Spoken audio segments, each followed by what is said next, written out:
Un rey puede mover a un hombre, un padre puede reclamar un hijo, pero recuerda que incluso cuando aquellos que te mueven son reyes u hombres de poder, tu alma está a tu cuidado. Balduino IV en el reino de los cielos. Acompáñanos en la aventura de los errores pasados para que compremos juntos que la humanidad es historia.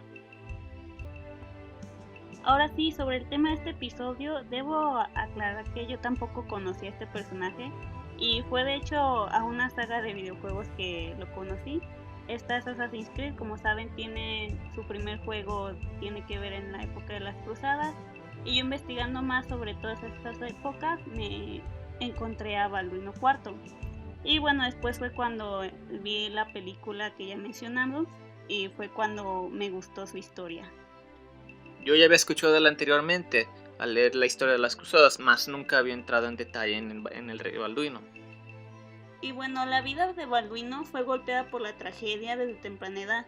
Tuvo que vivir con lepra y sabiendo también que su inminente muerte no podría dejar un reino con un heredero, debido a la lepra que tenía. Su padre murió cuando Balduino era muy joven también, y por ello de forma obvia se llamó el rey leproso o rey maldito, por el estigma que había con la lepra en ese tiempo. Balduino IV fue conocido por ser un rey que solo estuvo en el trono durante 9 años, siendo su reinado tan corto. Un gran logro debido a la sustitución, fue nombrado de mala manera en su tiempo como el rey cerdo. Súper crueles. Esto debido a que a sus escasos 20 años ya se puede ver cómo la lepra deformaba su rostro, siendo lo primero en deformarse su nariz, ganando este mote feo para un hombre de su talla. Destacó por defender Jerusalén de Saladino y de hecho ganarle siendo un adolescente y con solo el equivalente del 10% de tropas, del 10% de las tropas de su adversario, convirtiéndose en alguien respetado por sus enemigos y amado por su reino. Antes de ir por Balduino, les hablaremos un poco sobre los reyes cristianos en Jerusalén para establecer el contexto. Diciendo textualmente del blog y canal de Historias de la Historia, tras la conquista de Jerusalén durante la Primera Cruzada, se estableció en el Levante mediterráneo, dentro del territorio musulmán, un reino cristiano que sobreviviría durante 2 siglos hasta la caída de San Juan de Acre. Después de que Godofredo de Bouillon tomase el título de Advocatus Sancti Sepulcri, protector del Santo Sepulcro, y fuese coronado en la iglesia de la Natividad de Belén, lo de coronado es un decir, ya que no aceptó ninguna corona, 23 reyes cristianos se sentaron en el trono, y de todos ellos, el mejor, el más querido y respetado tanto por sus súbditos cristianos como por los musulmanes, el que obtuvo las victorias más sonadas frente al sultán Saladino y el que más buscó la paz entre cristianos y musulmanes fue Balduino IV, Javier Sanz. Algo que era bastante extraño para la época, ya que la mayoría de los reyes cristianos no hubieran pensado en la paz, sino en la guerra. Pero vamos a ir desde el principio. Balduino nació en Jerusalén en el año de 1161. Su padre fue Almaraco I de Jerusalén, más conocido por enfrentarse a sangre y fuego contra Nur al-Din, uno de los líderes musulmanes más destacados del siglo XII en Tierra Santa, por el control de Egipto. Su madre fue Inés de Cortenay y esposa a la vez, pariente lejana de Amalarico, un hecho que hizo que tuvieran que separarse, pues la ley de la época no permitía a un hombre casarse, ascender al trono si estaba casado con un pariente. Tuvo 2 hijos de ella, aunque en el momento de suceder a su hermano Balduino III en el trono, en 1162 tuvo que renunciar a su matrimonio con Inés.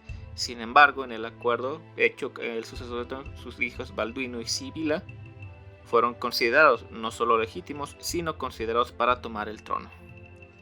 Sobre Jerusalén del siglo XII podemos decir que contaba con la mayor población de Europa y, como no, si era y es el centro cultural de 3 grandes religiones del mundo, conteniendo los venerados sitios sagrados tanto judíos, musulmanes y cristianos en una delicada relación. La cartografía medieval describe a la ciudad como el centro no solo de forma geográfica, por su importancia política, sino también como un símbolo del mundo conocido como algo que persistió durante siglos, y los cristianos las recordamos muy bien con las 7 cruzadas. Y si lo comparamos de forma geográfica con hoy en día, las fronteras del reino eran más o menos coterminales con el moderno Israel, Líbano y los territorios palestinos. ¡Ay, Palestina! Parece que desde siempre no ha parado la guerra en su territorio. Bueno, de todos modos, si hablamos de los reinos cruzados, su geografía siempre fue algo difícil de explicar. Lo más difícil de toda la situación era que Jerusalén no era un lugar muy grande en extensión de tierra y, adivinen, estaba rodeada de musulmanes. Una ciudad que fue tomada por la fuerza por los cristianos que nunca respetaban los acuerdos para una convivencia entre las distintas religiones. Bueno, ya suena como algo en la modernidad, ya que cada quien hace pactos y al final nadie los respeta, se los acaban pasando por el arco del triunfo. Eso sí, pero bueno, nos iremos por esta parte de la historia en este episodio, ya que es dedicado a Balduino IV.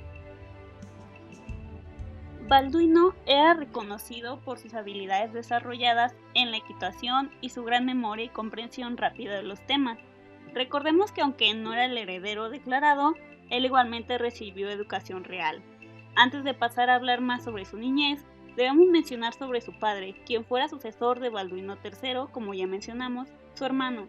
Verán, al regreso de Almaraliko de la campaña de Egipto, el rey se casó con María Comneno, bisnieta del emperador Manuel I, y digo textualmente, ello permitió que Acre retornara a manos reales que Amalarico pactara una alianza con los bizantinos para tomar juntos Egipto con apoyo de la orden hospitalaria. El plan, descoordinado, pues salió mal, ¿verdad? Él murió a la edad de 33 años, pero logró concebir otra hija de la que pocas veces se menciona cuando se habla de este rey. Y hablo de Isabel de Jerusalén. Ella era la media hermana de Balduino, y de hecho Isabel fue reina hasta su muerte del trono de Jerusalén. Al final hablaremos un poco de lo que pasó después de la muerte de Balduino. Ahora retomemos sobre la infancia de él. Fue educado por Guillermo de Tiro, y bueno, él era un hombre culto quien se encargó de la educación del príncipe y quien descubrió que él tenía lepra. Era el año de 1170 y Guillermo cuenta en sus relatos que Balduino estaba jugando con otros niños y sufrió varias heridas, debido a que jugaban a pellizcarse, normal, y al parecer Balduino no se quejaba de ninguna manera ya que no le dolían.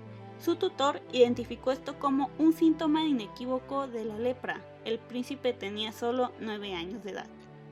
Guillermo de Tiro escribía, y digo textualmente de una reseña del Dr. John Turner del Reino Unido: la mitad de su brazo y su mano derecha estaban muertos. No podía sentir si los pellizcaban o incluso se lo mordían.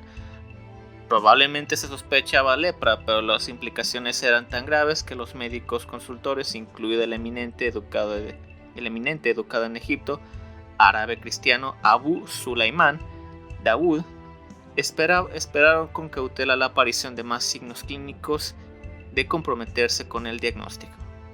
Antes de comprometerse. Por desgracia, Disculpa.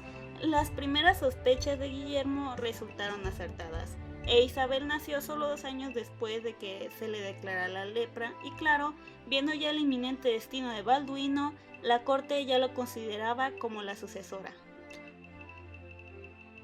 Sobre la lepra hay algo que deben saber, y es que aunque en algunos artículos sin fuentes confiables, por cierto, cuentan que la lepra era muy contagiosa, pero esto no es cierto. Es lo que se creía en aquel tiempo, solamente por ello se les marginaba y ponían un montón de restricciones, y no solo decimos porque sí. Recuerden que nuestras fuentes las compartimos en Facebook. Balduino, viendo que no podía tener descendencia, nombró después a su sobrino, también llamado Balduino, su sucesor. Así fue como comenzó a ocultar su rostro con máscaras de plata e iba siempre totalmente cubierto, con guantes, varias túnicas y capas encima, a lo cual a los 20 años ya estaba casi totalmente ciego, perdió los dedos de los pies y las manos, al igual que se le deformó la cara. A finales del siglo XX se descubrió la cura para esta enfermedad, pero en el siglo XII un leproso estaba condenado prácticamente a morir pronto. La lepra era considerada una maldición enviada por Dios para castigar a los pecadores. Se asociaba con la envidia, hipocresía, lujuria, malicia, orgullo, simonía y calumnia, entre otros vicios. Por cierto, la simonía era en el cristianismo la pretensión de la compra o venta de lo espiritual por medio de bienes materiales, como si en la iglesia no hicieran eso. Ya saben, como la vez que el Papa le prometió a los cruzados que se iban a ir al cielo si mataban musulmanes. Dato curioso e interesante, aunque de forma popular no se conociera Balduino, en el estudio de la medicina siempre se tomó en cuenta. Debido a que era de la realeza, se llevó un seguimiento exhaustivo de su enfermedad y desarrollo en el tiempo. Se sabe incluso que al comienzo de sus 20 ya no podía caminar correctamente. Para ese tiempo también tuvo repetidos ataques de fiebre como si no fuera suficiente.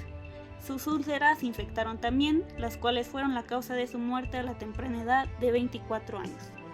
Al considerar que habían sido malditos aquellos que padecían lepra, eran expulsados de sus hogares y obligados a vivir lejos de cualquier asentamiento. Se consideraba que el leproso era ya un muerto en vida que solo le quedaba esperar pacientemente a que llegase su verdadero paso al otro mundo.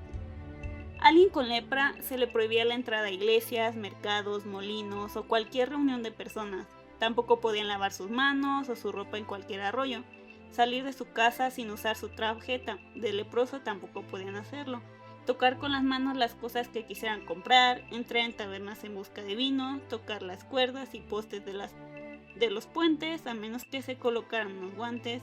Tampoco podían acercarse a los niños y jóvenes, y mucho menos caminar en la misma dirección que el viento por los caminos, ya que se cree que también podría transmitirse por aire, entre muchas otras prohibiciones para evitar el contagio. Y todo debido a que lo consideran altamente contagioso. Spoiler, nadie en el círculo de Balduino terminó contagiado, también agregando a todas estas cosas. Los leprosos podían estar acompañados prácticamente de otras personas con su afección. Debo agregar que por ende también se pensaba que era de transmisión sexual, o como mencionan, por tener un pecado por el que el enfermo debía tener una penitencia.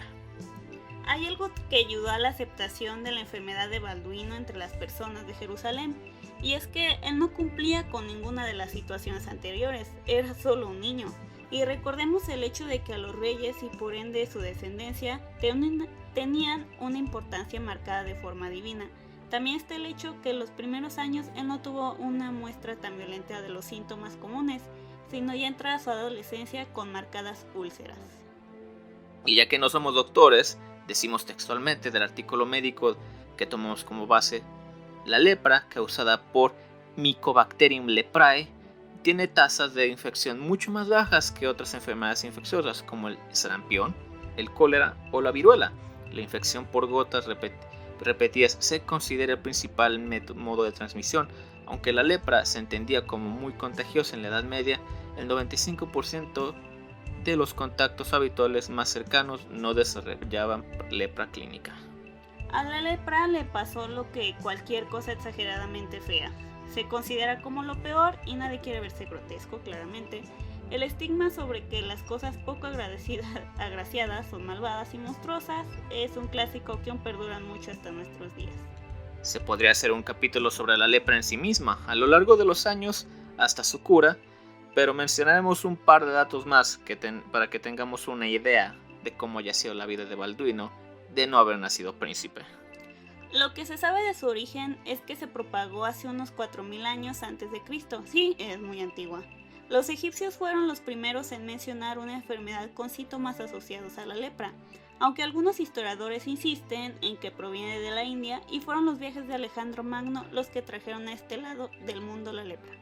Alejandro Magno, conquistador de casi todo el mundo conocido y traidor de una plaga a Europa. ¿Quién lo diría?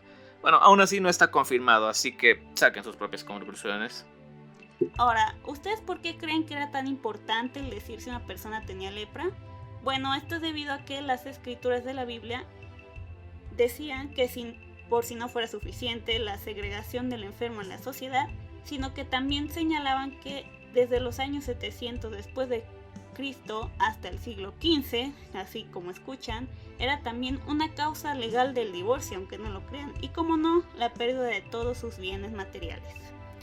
Como último dato, para pasar a seguir hablando de Balduino, para que todo el mundo se enterara del leproso, era llevado a una ceremonia donde literalmente celebraban su muerte en vida para el mundo. le daban su atuendo especial, unos cuantos objetos de uso diario y así prácticamente te convertían en un vagabundo que tendría que rogar por conseguir un lugar alejado donde dormir y comer. Y como si fueran ganado, les daban unas castañuelas para que al pasar las personas supieran que se acercaba un leproso. Las iglesias tenían su propia ventanilla para leprosos que daba por fuera, en un lugar apartado de la iglesia, porque podría estar muerto para la iglesia, pero si aún tenía un poco de fe para ese entonces, podría seguir escuchando misa, claro que sí. Para no hacer más largo este tema, ya que los pusimos en contexto, pasaremos a seguir hablando de la vida de Balduino. Tan solo 4 años después de su lepra diagnosticada, su padre murió, siendo el año de 1174, como no era considerado un menor debido a sus escasos 13 años, requirió de un regente para que gobernara por él, lo que serían 2 años más, papel que cumplió el conde Raimundo III de Trípoli, quien era el familiar más cercano de Balduino presente en la Tierra Santa. Era obvio por lo que se sabía de su enfermedad en ese momento, aún incurable. Nadie apostaba por una larga permanencia del adolescente en el trono, así que los cortesanos se dedicaron a influir sobre los candidatos a la sucesión, quienes serían su hermana Sibila y su hermanastra Isabel. No solo eso, sino que en el año 1176 llegó Guillermo de Monferrato, hijo de un conde italiano de familia que participó en las cruzadas y, por si fuera poco, también emparentado con la corona francesa y alemana. Llegó en octubre, siendo que Balduino acaba de ser coronado oficialmente en julio, que para garantizar la sucesión lo casaron con Sibila. Pero su matrimonio no duró mucho, ya que para el verano del año 1177 muere Guillermo, haciendo que el matrimonio solo durara unos meses. Menos mal que no tuvieron problemas con el dejar descendencia, porque Sibila estaba embarazada. Pero el problema de la sucesión continuaba, porque el bebé de Sibila no podría gobernar si le pasaba algo a Balduino, porque nada podría ser fácil en el reinado de este hombre. Y a pesar de que él siempre buscó la conciliación con el mundo musulmán, la división en esa parte del mundo no avecinaba tranquilidad para el pueblo cristiano, ya que a la par de la muerte de Almaraco I, ellos perdieron a su líder Nur al-Din. Para no perder la costumbre, y como todos sabemos, la muerte de los dirigentes siempre trae división por la lucha del poder, la coalición del mundo islámico llegó seguida con Egipto, Siria y Al-Jazira, o la Alta Mesopotamia en español. Y como relatarían los mismos musulmanes, la confusión, la discordia y la anarquía reinaba por doquier. Aquí es donde entra el famoso personaje que la mayoría ha escuchado hablar alguna vez, y conocido en el mundo de Occidente como Saladino, quien se proclamó como el verdadero sucesor de Nur al-Din, como le podríamos decir en español, y en cuestión de meses, le hace de mayo a octubre, ya había consolidado su poder en Egipto y tomado Damasco. Este tipo sí que trabaja rápido, si me lo preguntas. Haciendo la comparación cronológica, Balduino aún tenía regente y Guillermo aún no se casaba con Sibila. Bueno, no por nada se lo considera Saladino como uno de los mejores militares y políticos de la historia. Y recordado aún hasta nuestros días. Pasaremos hacia la famosa batalla entre estos dos personajes. Y es que en el año de 1177 demostró ser un año aún más difícil para el reinado de Balduino. Como si no tuviera más dificultades, y diciendo textualmente una de nuestras fuentes, al caer de nuevo enfermo Balduino, se hizo evidente la necesidad de elegir a un nuevo regente, lo que supuso la aparición de otra figura de gran relevancia en esta época, Reinaldo de Chatillon, antiguo príncipe de Antioquía, quien por estas fechas también gobernaba en el área estratégicamente vital de Transjordania, el territorio que dividía las áreas musulmanas de Damasco y Egipto.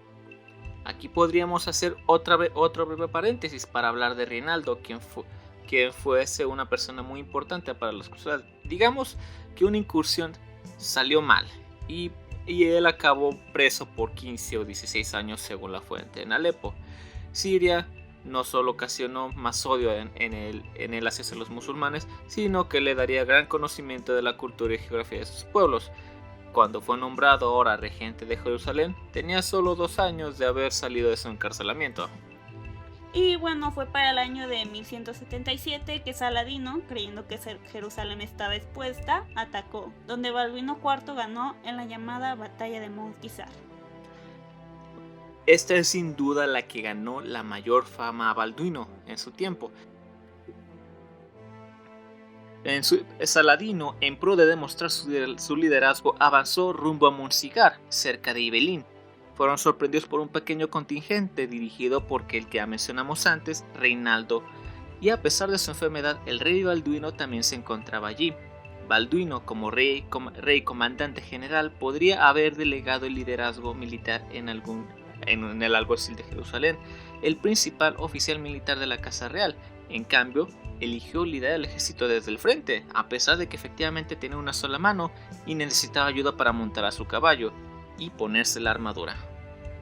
Esta batalla se libró en Gaza, cerca de la frontera con Egipto, donde infligió una aplastante derrota a la fuerza invasora más grande de Saladino.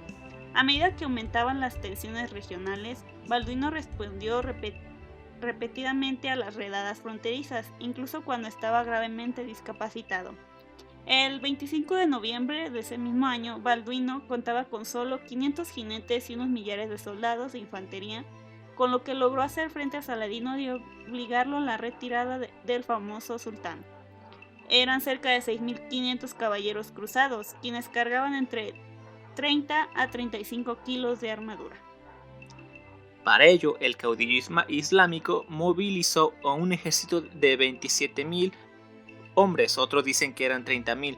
Se imaginaba que era una conquista fácil debido a la condición de Balduino y de hecho de que se había sido recién nombrado rey y puesto oficialmente en el trono, pero la realidad fue muy diferente. Debemos destacar que en este tiempo apenas tenía 16 años Balduino, apenas un año después de que fue coronado. En una maniobra sorprendente, atacó por la retaguardia a las huestes de Saladino, poniéndolas en desbandada con enormes pérdidas.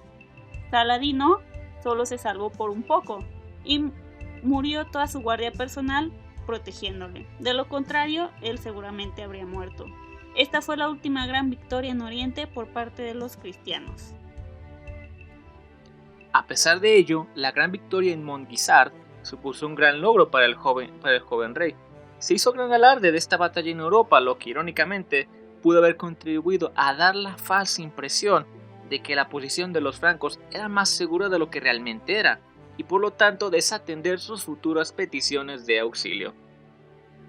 Y bueno, para el año del 1179 se libró otra batalla entre ambos líderes, la llamada Batalla del Vado de Jacobo. Los cruzados estaban construyendo un castillo de dimensiones similares al de Kerak, de los caballeros cerca de Damasco. Saladino no podía permitir esto y fue al lugar con su ejército para atacar al joven rey. Balduino acudió en auxilio de los que estaban allí, pero cuando llegó habían matado a todos y desmantelado el castillo piedra a piedra. El castillo estaba sin terminar, solo el anillo de murallas exterior y una torre. Para 1180, a sus 20 años de edad, Balduino estaba casi ciego, su cara desfigurada con manos y piernas mutiladas por su enfermedad. Los 3 años siguientes fueron pacíficos gracias a los acuerdos de paz que se fueron por la borda gracias de Reinaldo de Chatillon, aunque no mal encaminados desde su perspectiva, ya que había sido necesario para mantener el control cristiano en Jerusalén, tenía que debilitar a Saladino.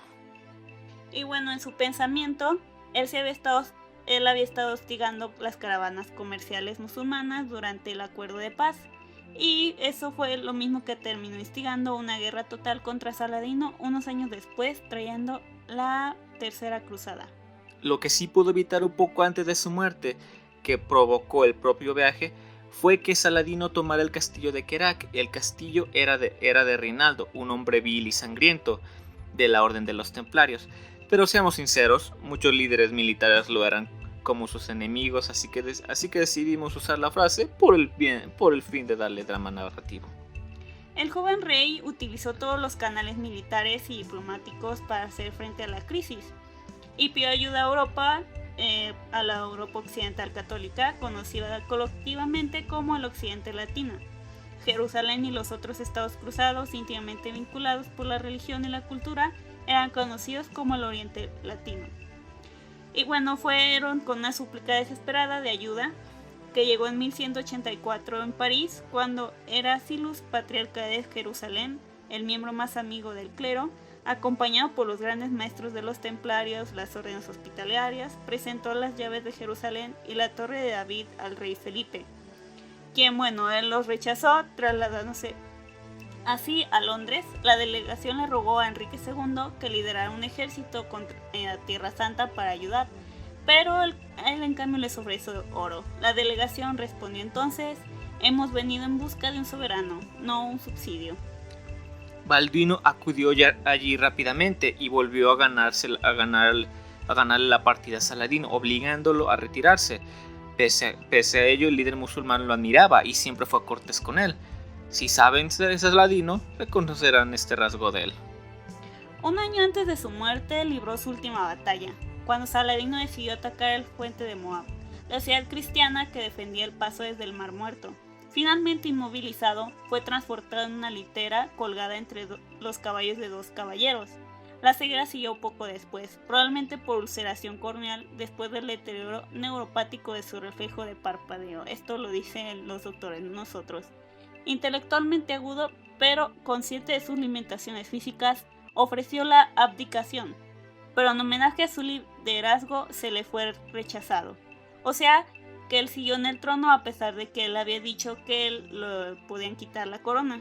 La fase terminal, marcada por fiebres, lo llevó a la muerte en 1185. Puede haber sido una sepsis recurrente por múltiples úlceras en las extremidades, según el doctor inglés que ya mencionamos. Balduino IV fue sucedido por su enfermizo sobrino, Balduino V, de 9 años, el niño rey. Balduino V murió en un año, y el reino se convirtió en una crisis de sucesión amarga, fraccional. La reina Sibila enardeció aún más a la situación cuando coronó a su nuevo marido, Guy de Lusignan, quien se convirtió en el último rey de Jerusalén. La invasión de Saladino a Galilea se produjo en 1187, en la conocida batalla de los Cuernos de Jatín, 2 años después de la muerte de Balduino IV, lo que resultó en la caída de Jerusalén y la contracción del reino a un punto de apoyo alrededor del puerto de Tiro. El efecto sobre el oeste latino fue electrizante. El Papa Urbano, supuestamente, murió de dolor después de escuchar la noticia. Y las ondas de choque desencadenaron la tercera gran cruzada. Ricardo Corazón de León, después de derrotar a Saladino en Arsuf, llegó a los muros de Jerusalén, pero en uno de los momentos más controvertidos en la cruzada de la historia, dio la vuelta a su ejército y decidió no entrar a la ciudad santa. Y para mí esta fue una de las mayores hazañas de Balduino. ¿Qué mejor líder que aquel, totalmente incapacitado con una enfermedad incurable, se planta en medio de una batalla junto a sus hombres? Yo creo que muy pocos pueden decir eso. Con un pequeño dato extra, ¿se acuerdan de Isabel? Nacida en el 72, murió en el año de 1205 y fue coronada, de hecho, reina de Jerusalén, pero murió a los 33 años igual que su padre. Y sucedió en el trono de Jerusalén después de la muerte de su hermana Sibila, que murió en el 90, y la deposición del esposo de Sibila y consorte en el 92. Sí, y por si no fuera poco que ya no tuviera ninguna familia cercana, primero fue casada con Humphrey IV, señor de Toron, del cual se tuvo que divorciar, aunque dicen que ella sí lo quería mucho, para que tuviera que casarse con Corrado de Montferrat, señor de Tiro. Y después de su asesinato, en el 92, se casó con Enrique de Troyes, que murió en 1197, y su cuarto y último marido fue Almarico II, rey de Chipre. ¿Recuerdan el primer capítulo donde creamos una comparación de lo que es Marvel y de la mitología? Sabemos que al final ya no lo agregamos. Esto, y al notar que hay algunas cosas que no pudimos agregar a varios capítulos, que no podemos agregar a los diferentes temas, hemos decidido compensarlo con un cuarto capítulo. Con el quinto capítulo. Este será de una extensión parecida al primero, de unos 20 o 25 minutos, donde comentaremos sobre esto, al igual que la película El Reino de los Cielos y otros datos del cuarto y otros datos que se nos hayan quedado fuera. No olviden seguirlos en Instagram, Facebook para ver más fotos, las novedades que tenemos en las ponemos en Twitter. Pueden encontrarnos como Épocas Épicas o épocas.épocas en cada una de las redes sociales. Y bueno, nosotros somos Itzel Olvera e Israel Olvera. Gracias por acompañarnos y nos escuchamos en el siguiente capítulo. Hasta luego.